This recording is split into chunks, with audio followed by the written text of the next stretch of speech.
ଭଲ କଥା ତ ଅନେକ ଆମ ଜୀବନରେ ପାଳିବାକୁ ଅଛି। ମୁଁ ମୋ ପିଲାମାନଙ୍କ ପାଇଁ କେତୋଟି ଭଲ କଥା କହୁଛି, ତାହାକୁ ପାଳନ କଲେ ତୁମ ଜୀବନରେ ଭଲ ମଣିଷ ହବ।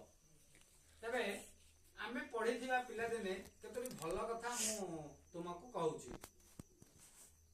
ପ୍ରଥମେ ହେଲା, ସକାଳୁ ଉଠି ଘଷିବ ଦାନ୍ତ, ଖାଇବା ଆଗରୁ ଧୋଇବ ହାତ, ଆସନ ଉପରେ ଖୁସିରେ ବସି ମା ଦେବେ ଯାହା ଖାଇବ ବସି, ଖାଇବା ଦରବ ଫିଙ୍ଗିବ ନାହିଁ, ବେଶୀ ଥବ ଯାହା ଦେବି ଦେବ ଫେରାଇ, ଖାଦ୍ୟରେ ବସାଇ ନଦେବ ମାଛି, ଲୁଗା ସଫା ହାତେ କରିବ କାଚି, ବଢାଇବ ନାହିଁ ନଖ ତୁମର, ନଖର ମଇଳା ରୋଗର ଘର, ପାଟିରେ ନଦବ ଅସନା ପାଣି, ପାଣିକୁ ସିଝାଇ ପିଇବ ଛାଣି, ବ୍ୟାୟାମ କରିବ ସଞ୍ଜ ସକାଳେ, ଖେଳିବ ବୁଲିବ ସାଥୀଙ୍କ ମିଳେ, ଯେତେବେଳେ ଯେଉଁ କାମ ତୁମରି, ସାରିବ ନୀତି ହେଳା ନକରି।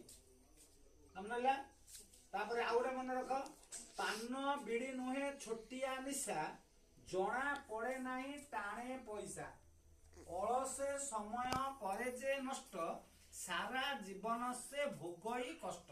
ଆଉ ଗୋଟେ କଥା ମନେ ରଖିବ, ଗାତ ଦେଖି ହାତ ପୁରାଇବ ନାହିଁ, ବହି ଖାତା କେବେ ଗାରାଇବ ନାହିଁ।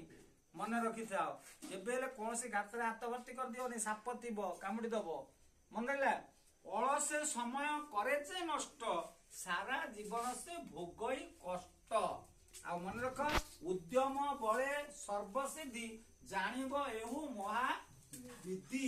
ତୁମେ ଉଦ୍ୟମ କଲେ ସବୁ କାର୍ଯ୍ୟରେ ସଫଳତା ମିଳିବ। ହେଲା, ମନ ଲଗାଇ ପଢ ପାଠ, ହୋଇବ ଯେବେ ଭଲ ଚାଟ। ମୁଁ ଆଜି ଏତିକି କହୁଛି, ପୁଣି କାଲିକି ଦେଖା ହବ।